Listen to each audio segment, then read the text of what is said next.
majorité des douleurs et dysfonctionnements de la tête et du cou peuvent avoir une origine fonctionnelle.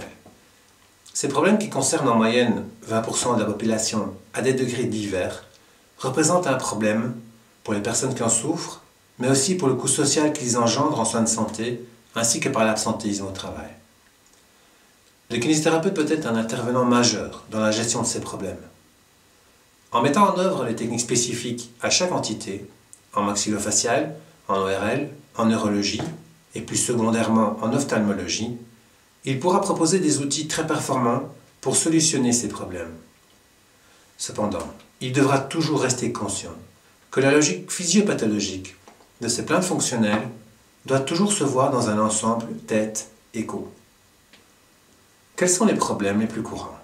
Nous verrons principalement 3 chapitres.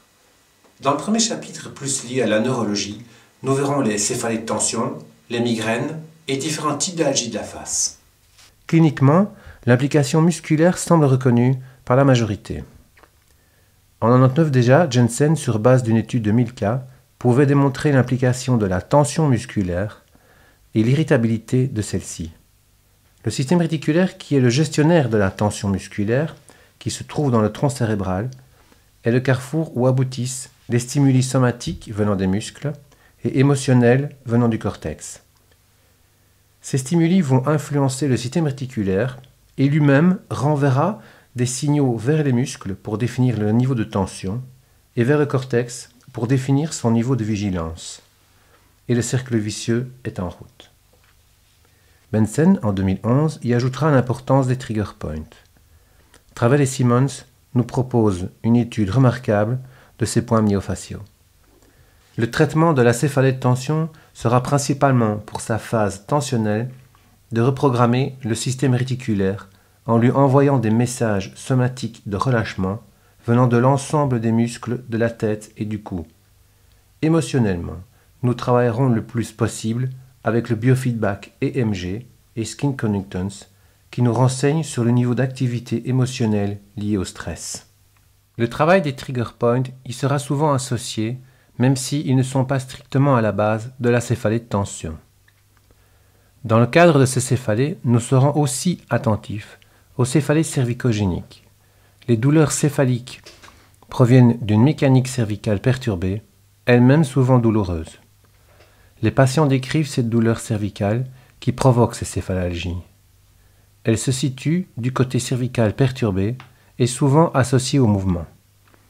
Le traitement sera mécanique articulaire dans un premier temps, pour ensuite prendre un tour plus postural par des étirements musculaires ainsi que par un rééquilibrage de la musculature profonde par des exercices appropriés.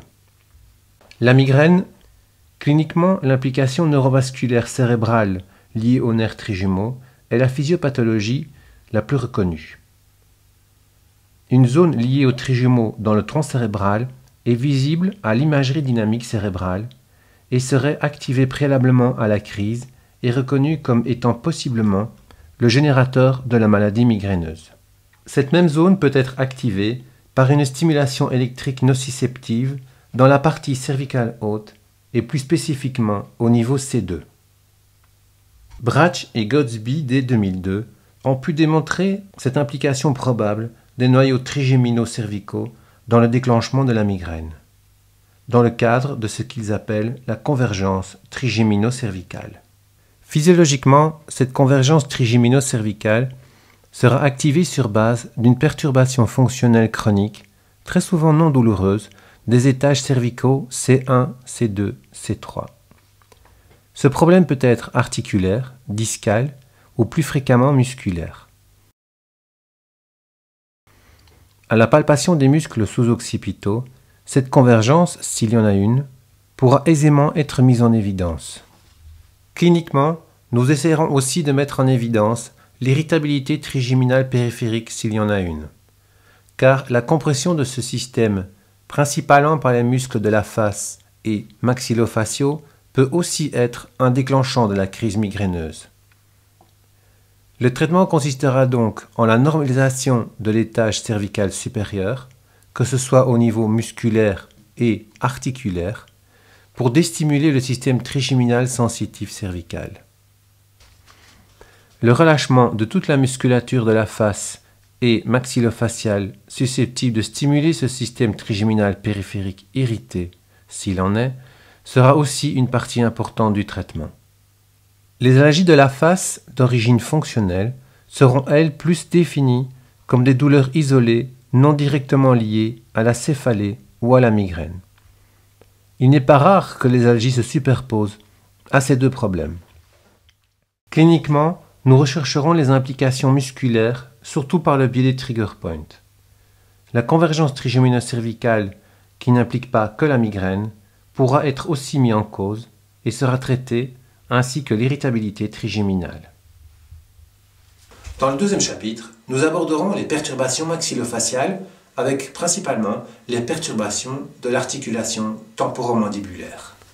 En maxillofacial, nous aborderons les douleurs de cette zone, ainsi que les perturbations de la mobilité de ce système, qu'elles soient dues à un problème articulaire, principalement discal ou musculaire.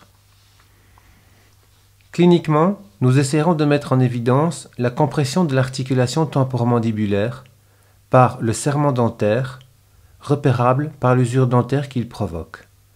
Aussi, par la tension musculaire chronique sans implication du serrement, ainsi que par la propulsion mandibulaire. De fait, il est assez fréquent que la mandibule soit trop courte et que celle-ci soit propulsée pour retrouver les contacts dentaires antérieurs, l'articulation ainsi que le disque étant ainsi antériorisés et malmenés. Dans les années 90, Gola expliquait bien la souffrance de cette articulation physiologiquement suspendue lorsqu'elle est comprimée. Il décrivait le réflexe paradoxal du muscle ptérygoïdien latéral, entraînant le disque en avant lors du réflexe de défense de ce dernier dû à l'irritation causée par la compression. Le traitement consistera donc dans le relâchement musculaire maxillofacial, souvent aidé du biofeedback, pour diminuer la compression de l'articulation temporomandibulaire. L'éducation du patient quant au serrement dentaire est primordiale. Nous tiendrons aussi compte de la propulsion mandibulaire. La musculature peut aussi être à l'origine de la douleur et de la diminution de mobilité. Il sera important de le mettre en évidence. Dans les cas de traumatologie, la mise au repos du système compressif maxillofacial sera aussi entreprise, ainsi qu'une mobilisation active et passive du système, et ce plus précocement que dans les cas de luxation discale, où nous attendrons que l'articulation se libère suite à notre travail de décompression. Dans le troisième chapitre, nous aborderons les perturbations douloureuses et dysfonctionnelles en ORL. Nous parlerons des otalgies, des perturbations de la trompe d'Eustache, et nous aborderons le chapitre des vertiges et perturbations de l'équilibre. En ORL, nous serons souvent confrontés aux otalgies d'origine fonctionnelle, qu'elles soient dues à une inflammation de l'articulation temporomandibulaire que nous pourrons mettre en évidence par la palpation de cette articulation par le conduit auditif externe. Nous entreprendrons donc un traitement maxillofacial pour retrouver une physiologie normale de cette articulation. Des otalgies d'origine fonctionnelle peuvent aussi souvent être causées par des trigger points que nous normaliserons ainsi que par la convergence trigémino-cervicale. Dans le cadre des otalgies, nous serons aussi confrontés au problème de trompe d'Eustache qu'il provoque ou non de la douleur. Pour ce qui est du chapitre des perturbations d'équilibre, il est évidemment impossible d'être complet en quelques minutes. Le premier problème qui sera rencontré, car le plus aigu, c'est le VPPB. Sur base du diagnostic médical, comme pour toutes les pathologies que nous avons vues précédemment, nous le mettrons en évidence principalement par la manœuvre de Hall-Pike, dans le cadre du canal postérieur. Ensuite, s'il est positif, nous effectuerons la manœuvre libératoire de Toupet-Semon, voire de Epley. Viennent ensuite les pathologies unilatérales de l'oreille interne, pour lesquelles nous mettrons en route des exercices de compensation et d'habituation. Il y a aussi, et c'est peut-être moins bien connu, les perturbations proprioceptives d'origine musculo-squelettique de la colonne cervicale supérieure, ainsi que les hyperactivités maxillofaciales, principalement asymétriques, bien mises en évidence par Gangloff et Perrin en 2002. Comme vous avez pu le remarquer, la prise en charge de façon performante des douleurs et dysfonctionnements de la tête et du cou demande une proposition pluridisciplinaire.